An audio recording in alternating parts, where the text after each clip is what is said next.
नमस्कार, मैं श्वेता सिंह आपका स्वागत करती हूं। रात के 10 बज रहे हैं, आप आज तक पर दस्तक देख रहे हैं। हम खुश होते हैं, भगवान को शुक्रिया करते हैं, दुखी होते हैं, पूछते हैं भगवान ऐसा हमारे साथ ही क्यों किया। ऊपर वाले को यही मंजूर था, कहकर न जाने कितनी बातें घर परिवारों में हो जाती हैं। बहुत दिन बाद कुछ हासिल होता है तो कहा जाता है भगवान के घर देर है अंधेर नहीं। यानी भगवान को खुशी हो या गम, जिम्मेदार ठहराने का पुराना ढर्रा है। इसी का इस्तेमाल अब मोरबी में पुल के लिए जिम्मेदार कंपनी के मैनेजर ने भी किया है, जिसने दलील दी है कि यह एक्ट ऑफ गॉड है। यानी 136 लोगों की मौत की वजह बने गिरे हुए पुल के पीछे कोई इंसान की गलती नहीं, भगवान की मर्जी। करो भ्रष्टाचार, बेच दो नैतिकता, बोली लगा दो जवाबदेही की, मर जाने को छोड़ दो नागरिकों को और कहो क्या करते, सब भगवान की मर्जी थी। 26 अक्टूबर को मोरबी के पुल का लाल फीता बिना एनओसी लिए काटने वाला ये जयसुख पटेल, पुल का 15 साल के लिए ठेका लेने वाली कंपनी ओरेवा का मालिक जयसुख पटेल, जो पुल हादसे के बाद से घर और दफ्तर से गायब। इन्हीं जयसुख पटेल की कंपनी के 2 गिरफ्तार मैनेजर में से एक का नाम है दीपक पारेख, जो 136 लोगों की मौत का जिम्मेदार जानते हैं किससे ठहराता है? भगवान को। 130 से ज्यादा लोग मोरबी में एक झटके में जीवित से स्वर्गीय हो गए, जिंदा शरीर से तस्वीरों में समा गए, तस्वीर पर माला चढ़ गई, परिवार को जीवन भर का दर्द मिला और पुल की मरम्मत करने का कॉन्ट्रैक्ट लेकर टिकट के दाम तक तय कर देने वाली कंपनी ओरेवा का गिरफ्तार मैनेजर दीपक पारेख कहता है पुल का गिरना एक्ट ऑफ गॉड है। यानी इंसान की वजह से पुल नहीं गिरा, भगवान की मर्जी से गिरा। दोनों मैनेजर में से एक ने बताया और ये एक्ट ऑफ गॉड है। ओरेवा कंपनी का मैनेजर जिस पुल के गिरने को भगवान की मर्जी कहता है, वो एक्ट ऑफ गॉड नहीं, एक्ट ऑफ फ्रॉड है। इसका सबूत आज तक संवाददाता आशुतोष, गोपी घांगर, मुस्तफा शेख ने देश को सबसे पहले दस्तक देकर दिखाया। ये सबूत था पुल की मरम्मत में दिखने वाली लापरवाही, जिस पर अब तक की पुलिस की जांच में सामने आए तथ्यों ने मुहर लगा दी। आज तक ने सबसे पहले बताया ओरेवा कंपनी ने पुल की मरम्मत का काम दूसरी देव प्रकाश फैब्रिकेशन नाम की कंपनी को दे दिया। इस बात पर मुहर लगाते हुए पुलिस की प्रारंभिक जांच कहती है कि जिस कंपनी को काम सौंपा उसके पास पुल की मरम्मत का तकनीकी अनुभव नहीं था। आज तक ने सबसे पहले दिखाया कि पुल की मरम्मत में कई कमियां दिखती हैं।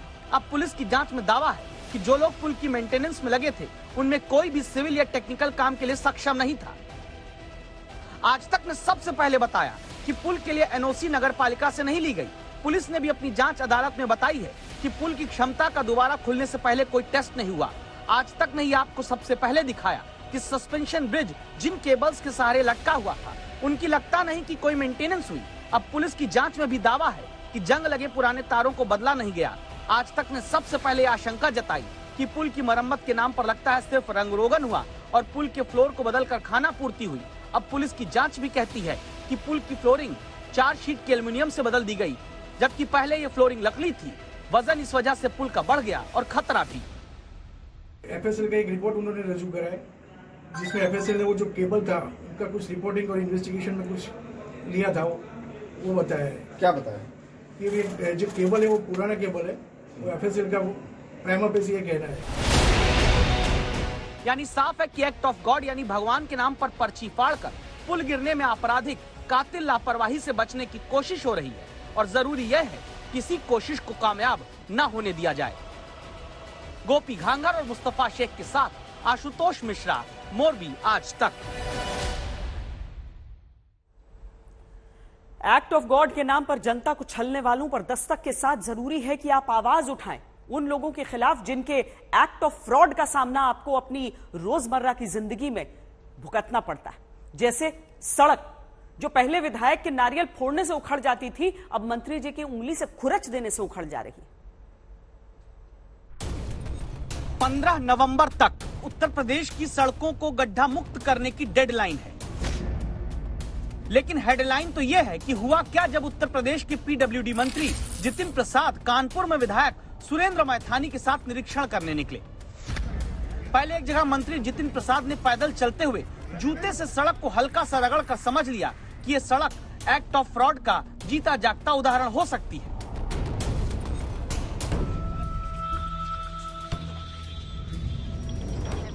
यही वजह है कि विधायक के साथ मंत्री थोड़ा और आगे बढ़े तो पहले विधायक सुरेंद्र मैथानी ने सड़क की हालत का सबूत दिखाया। सड़क के बनने के कुछ ही दिन में मिट्टी मिट्टी, गिट्टी गिट्टी उड़ती दिखाकर। ऐसा देख अब सच्चाई की उंगली का इस्तेमाल मंत्री जितिन प्रसाद ने किया। झुके, सड़क को खुरचा, गिट्टी अलग होने लगी। मंत्री जी की उंगली ने बता दिया, सड़क बनाने वालों ने इसमें ईमानदारी कम निवेश की है, भ्रष्टाचार का गड्ढा ज्यादा है। मुख्यमंत्री के स्पष्ट निर्देश हैं और ये सरकार जीरो टॉलरेंस पॉलिसी पे काम कर रही है। गुणवत्ता पे कहीं कमी आएगी तो सख्त से सख्त कार्रवाई होगी, कोई बख्शा नहीं जाएगा। वैसे यूपी में पुराना इतिहास रहा है सड़कों के निर्माण के नाम पर जनता को निराश करने का। इतना निराश कि दिसंबर महीने में तो 1.25 करोड़ रुपए की लागत से तैयार हुई सड़क पर विधायक ने जैसे ही शुभारंभ का नारियल फोड़ा, नारियल फूटा नहीं फूटा छोड़ दीजिए, सड़क फूट गई थी। उसी उत्तर प्रदेश में अब मंत्री की उंगली से सड़क की गिट्टियों ने भ्रष्टाचार के खिलाफ बगावत करके जमीन से उखड़कर सच बता दिया है।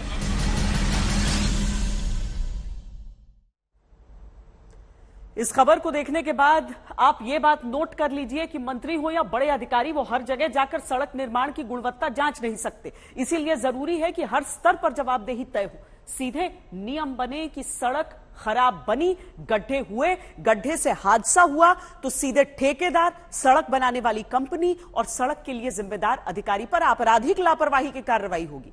ऐसी जवाबदेही तय न होने की वजह से ही जनता को हर जगह एक्ट ऑफ फ्रॉड का सामना करना पड़ता है। अगला सबूत भी उत्तर प्रदेश के अंबेडकर नगर से। बड़ा हल्ला सुना था कि तुम मुझे वोट दो, मैं तुम्हें बिजली दूंगा। जाकर देखा तो अस्पताल भी सरकारी अंधेरे में चलता मिला। आइए चलिए उत्तर प्रदेश में संविधान निर्माता के नाम पर बने जिले अंबेडकर नगर के नगरीय प्राथमिक चिकित्सालय चलते हैं। डॉक्टर साहब अस्पताल के भीतर नहीं, बाहर मेज लगाकर मरीज को देखते मिले। काहे भाई?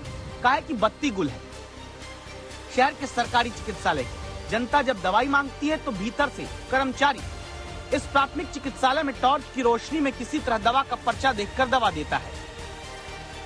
स्टाफ नर्स घर से चार्ज करके लाए मोबाइल का टॉर्च जलाकर किसी तरह यहाँ काम कर रही हैं।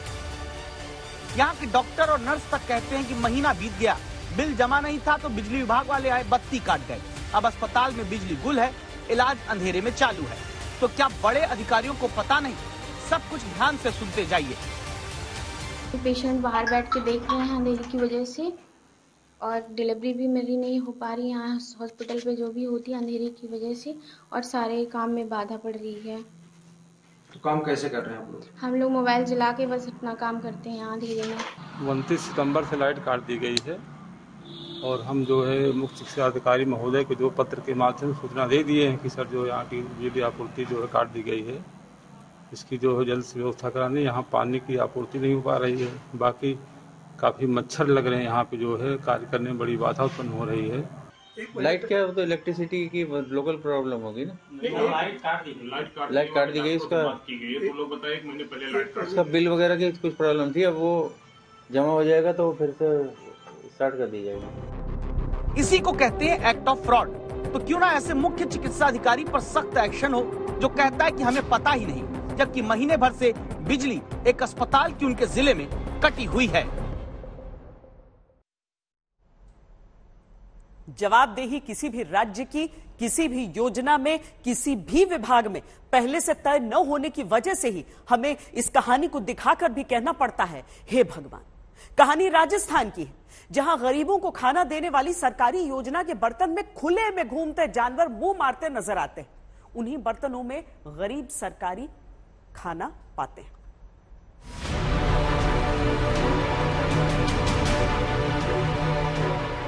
पूर्व प्रधानमंत्री इंदिरा गांधी के नाम पर राजस्थान की सरकार कोई गरीब भूखा नहीं सोए का संकल्प लेकर इंदिरा रसोई चलाती है।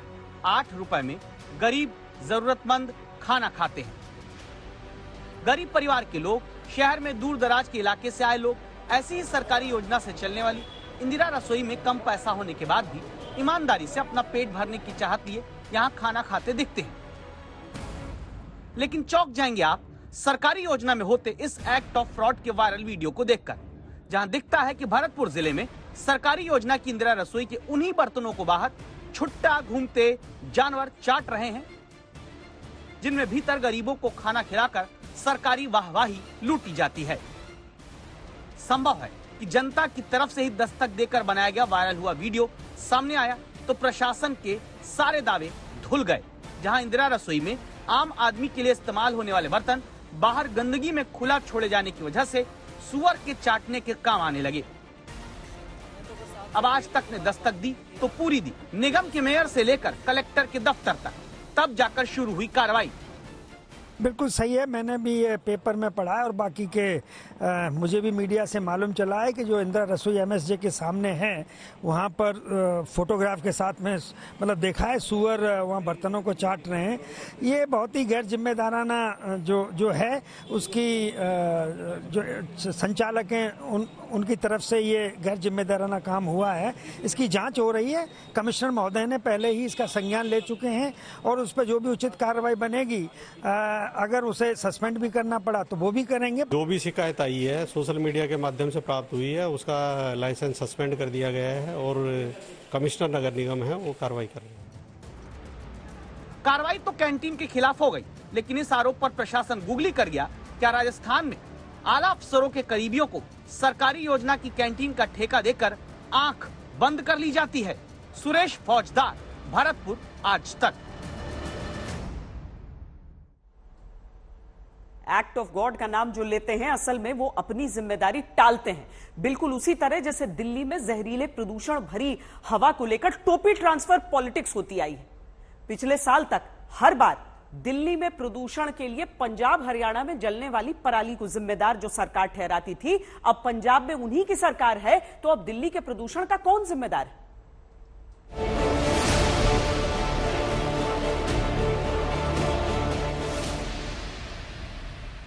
पंजाब से ये सारा धुआं आता है अपना। वहां क्या होता है, किसान अपनी फसल उगाते हैं, फिर अपनी फसल काटते हैं। तो जैसे इतनी बड़ी फसल होती है तो वो इतना सा काटते हैं और नीचे वाला रह जाता है, वो नीचे वाला डंडा रह जाता है, उस डंडे को पराली कहते हैं। अब वो किसान क्या करता है, अब उसको अगली फसल उगानी है, वो इस पराली को हटाने के लिए तो उसको पैसे देने पड़ेंगे, वो उसमें आग लगा देता है सारी पराली में। एक दिन के अंदर उसकी सारी पराली जल जाती है, जो सारा खेत था साफ हो जाता है और वो अपनी अगली फसल जला देता है। वो सारा धुआं इस टाइम जो हवा चलती है ना, वो पंजाब और हरियाणा से हवा दिल्ली की तरफ आती है, वो सारा धुआं दिल्ली के अंदर आके ऊपर आसमान पे छा जाता है। उसकी वजह से हमारा सारा इतना प्रदूषण हो जाता है, हमारी हवा खराब हो जाती है। पोल्यूशन एक समस्या है, मैं सहमत हूँ। और मैं आपको, अगर मेरे फोन में डेटा पड़ा हुआ है, पोल्यूशन पूरे नॉर्दर्न इंडिया की समस्या है। ऐसे दिखाया जा रहा है, इस पे केवल और केवल राजनीति हो रही है। पोल्यूशन समाधान की कोई बात नहीं करना चाहता। ऐसे दिखाया जा रहा है जैसे बस पंजाब और दिल्ली ने पोल्यूशन कर दिया सारे देश में, बस पंजाब और दिल्ली की वजह से पोल्यूशन हो रहा है।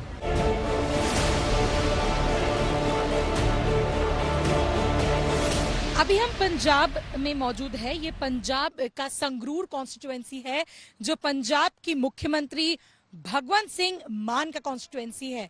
और जो नजारा है आप देख सकते हैं कि कैसे पराली जलाई जा रही है और इस पे कोई रोक नहीं, कोई चेक्स एंड बैलेंसेस नहीं। कुछ ही दिन पहले इसी संगरूर कॉन्स्टिट्यूएंसी में जो चीफ एग्रीकल्चरल ऑफिसर थे उनको सस्पेंड किया गया। इसके बावजूद आप देख सकते हैं कि कैसे आप जिस तरफ भी कैमरा घुमाएं, आप जिस तरफ भी नजारा देखें, चारों तरफ बस आग लगी हुई आपको दिखेंगी। कोई भी ऑफिसर्स ग्राउंड पे मौजूद नहीं है ये चेक करने के लिए कि कौन ये फार्मर्स है जो ये आग लगा रहे हैं। दिल्ली के लोग परेशान हो चुके हैं पोल्यूशन से। हम स्पेसिफिक टाइमलाइंस चाहते हैं पंजाब सरकार से, कैप्टन सरकार से, खट्टर सरकार से। किसानों के खिलाफ एफआईआर करने के लिए इतने उत्साहित क्यों हो रहे हो? क्यों किसानों के खिलाफ एफआईआर करना चाहते हो? जब तुमको घर में रोटी चाहिए होती है तो किसानों के पास जाते हो। जब तुमको घर में चावल खाने होते हैं, रोटी खानी होती है, सब्जी खानी होती है, तो किसानों के पास जाते हो। किसान तुम्हारे घर तुम्हारा पेट पालते हैं और रोज रोज भगवंत मान के पास चिट्ठी जा रही है, कितनी एफआईआर कर। जिस आम आदमी पार्टी ने सबसे ज्यादा आवाज उठाया जब से वो दिल्ली की राजनीति में आए कि दिल्ली की जो प्रदूषण है उसका मात्रा पंजाब में जलते पराली के कारण होता है, वही आम आदमी पार्टी जब खुद पंजाब में सरकार बनाई वो कहीं ना कहीं इस जो प्रॉब्लम से जूझ नहीं पाए और कहीं ना कहीं हम कह सकते हैं कि उन्होंने कोई अभी परमानेंट सोल्यूशन नहीं दे पाए, जिसके कारण आज भी हम देख सकते हैं कि कैसे पंजाब में और स्पेशली संगरूर में पराली जल रही है। कैप्टन अंकल से गुजारिश है, हाथ जोड़ के हमारे बच्चों का ख्याल रखो, हमारे बच्चों की सेहत खराब हो रही है। जिहदे चों मैनूं राजनीति दी बू आ रही है